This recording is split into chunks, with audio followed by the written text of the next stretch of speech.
YouTube. Мен YouTube каналды продвигать етіп баштағаныма көп болса жарым ай болды. Силердин Instagram'дан келген подписчиктерим жардамыменен туу болуп, ура, биз 5000 подписчиктен дагы өтүп калыппыз. Аябай чоң ыраазымын силерге. Анан Instagram'дан эмес, жөн дагы келип калган подписчиктерим дагы көп экен. Силер үчүн дагы рахмат. Мен өзүмү мурунку видеодо тааныштырып кеттим.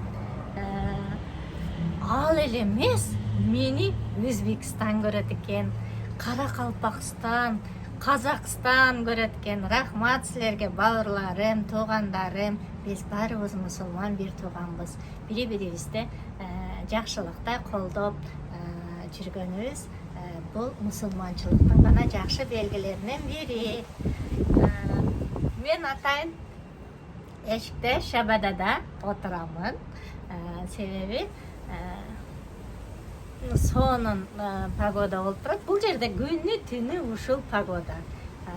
Гавайиде. Жаңы келип аткан подписчиктерим, бул менин YouTube каналым, кайрымдуулук каналы.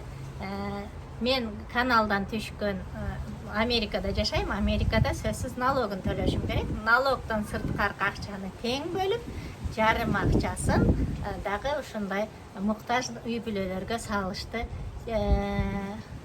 чечтим. Бул дагы кайрымдуулук каналым деп атасам жаңылышпаймын.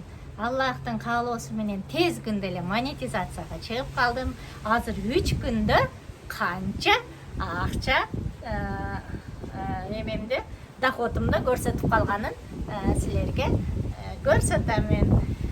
Ал эми YouTube жөнүндө кеңири айтып берсем, YouTube'да чындап эле акча кылса болобу? YouTube деген бул кыйын экен да. Анда акча чыкпайт, окуткандар жалган экен деген ал өзүбүздүн эле жалкоолугубуз. Мисалы, бир жерде, бир жумушта биз 8 саат иштейбиз, туурабы? Кеминде жолго жарым саат, 1 саат убактыбыз кетет барып келишибизге. 1 сааттан 2 саатта кетиши мүмкүн. Мындан чыкты 10 саат убактыбыз кетип атабы бир жумушта. Канча айлык Кыргызстанда? Канча? 30-40 миң барбы? Бир айлыгыңа? Мына 30-40 миң. Ал эми YouTube'да $1000 деген силерге 80 миң болуп калат, туурабы? Эгерде YouTube'ка дагы мына ошентип 8 саат дебейин, 5-6 саат эле убакыт бөлгүлө. 5-6 саат убакыт. Кандай эле $1000 бербейт экен? Ушуну ойлонуп көрсөңөр, силер көп болсо жарым саат, болсо 1 саат ушундай убакыт бөлөсөңөр дагы, мойнуңар жар бербей, анан бул деген иш эмес да дейсиңер го. Жок, муну дагы ар бир нерсени, акча бере турган нерсени жумуш катары, профессия катары көрүш керек да. Мен ютубермин, мен блогермин деп туруп, анан кийин камыныш керек да. Буга да убакыт бөлүш керек, буга дагы энергия кетириш керек. Акча эмнеге келет? Акча энергияга келет. Акча адамдын күчүнө келет. Акча жылмаюуга келет. Ошон үчүн YouTube'ка дагы мына ошондой убакыт бөлгүлө демекчимин. Мен азыр бул кыргыз эле YouTube каналым жөнүндө айтып атам. Американский YouTube каналым жөнүндө 1 айдан кийин айтамын. Себеби анда подписчик жыйнап атам мен. Бул кыргыз каналымда билесиңер, рекламага азыраак төлөнүшү мүмкүн. Себеби основной менин көрүүчүлөрүм Кыргызстан. Ошондо деле актив көрсөтүп, лайк басып, видеону сөз акырына чейин көрүп, рекламаларды пропускать этпесек, биз кайрымдуулукка көбүрөөк акча чыгарып алабыз. Мына ошондой биз YouTube'дун алгоритмине караганда акылдуураак иш кылышыбыз керек. Мен YouTube каналымы ошо сүйлөп Instagram'дан продвигать этип баштаганымдан биринчи эле күнү 1000 подписчигим жыйналып калды. Бирок 4000 саат көрүш керек. 4000 саат көрүлгөндөн кийин просмотрга, анан монетизацияга өткөрөт экен. 1000 подписчигим толду, бирок 4000 саат көрүүм жабыл элегиле. Анын 4000 саатты 3 күндө 4000 саат болду, бирок баары бир монетизацияга өтпөй турду. Себеби саатты өтө секин, ар бирин иликтеп секинден текшерет экен да YouTube.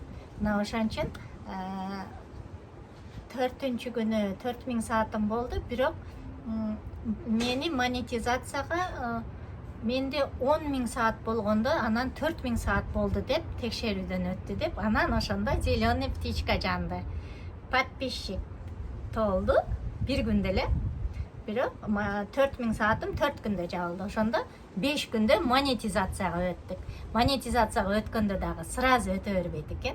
Ал каналды полный биз менен сотрудничать эткенге ылайыктуу каналбы, эмнелер көрсөтүлөт, ошонун баардыгын YouTube текшерип чыгат экен. Себеби биз YouTube менен партнерствого кол коебуз.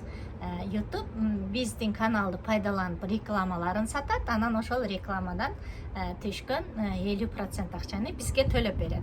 Мына ошентип текшерүүгө кетти. Текшерүүнүн правиласын окусам, эмек деп жазыптыр. В течение месяца, бир айдын ичинде YouTube текшерүүдөн өткөрөт монетизацияга. Ожидайте деп жазып коюптур. Анан бир ай болсо, бир айда деп турсам, ChatGPT'ден сурасам, кээ биркилериникинде 5-6 күндө эле өткөрүп коет дейт. Мына ошентип 4 күндө монетизацияга кеттикти. 3 күндөн кийин эле congratulation деп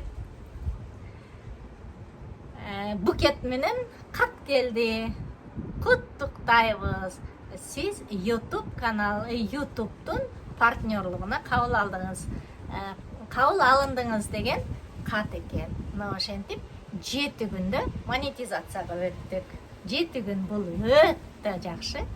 Ал эми азыр өткөндөн бери 3 күн болду. 3 күндүк монетизациянын акчасы азыр коюп коямын. $15 төлөптүр 3 күнгө. Элестеткиле, эгерде американский YouTube болсо, тем более Америкада просмотрлар тез кетет. Мен бул YouTube каналымы ачканыма январларда, декабрь, эсимде жок, ошондо ачып продвигать этип баштадым. Ошондо ачканымда 2-3 күндө бир просмотр болсо, ура, мени бирөө көрүптүр деп сүйүнүп отурат элем. Ал эми американский YouTube каналда бир видео киргизсем эле сразу 220 просмотр болду. Бул Америкада эл көп да, мына ошон үчүн. Не только Америка көрөт, Англия, Европа бардык. Американский YouTube деген расширенный сөз да. Анан кийин ошентип мен кыргыздар көрөт. Кыргыз YouTube каналым, Казакстан, Өзбекстан, бул деген биздин чөлкө. Анан кийин менимче Россия көргөнү VPN менен кирет экен. Россия. Менде Чехия деп чыгып калып атат да. Чехияда кыргыздарыбыз көп экенин билбейт элем, бирок Чехия деген VPN менен киргениңерде менде Чехия болуп чыгат экен. Мен ушуну түшүндүм да, себеби Чехия постоянно туруп атат да. Мен билем, Россия рахмат. Россия мени көп көрөт. VPN менен болсо да кирип көрөбүз деди. Мына ошондой YouTube каналды ана мына деп артка сүрүп баштабай жүргөндөр үчүн мына реальный пример айтып атам. Мен 50-гө чыгып калган аялмын. Ушу мен кылып аткан нерсени просто мына жердеги жалпоолукту алып ыргытып бериш керек дагы, убакытты ушундай конкретно бөлүш керек да. Бул менин жумушум деп. Мына ошентип анан азыр мына бир айда көрөбүз. Менин акчам сөзсүз бир айда канча болгонун чыгарып, көрсөтүп, баардыгын ачыктан айтып беремин. Ошондо көрөбүз канча болот экен. Мен дагы бир күн киргизсем, бир күн киргизбей калып атам.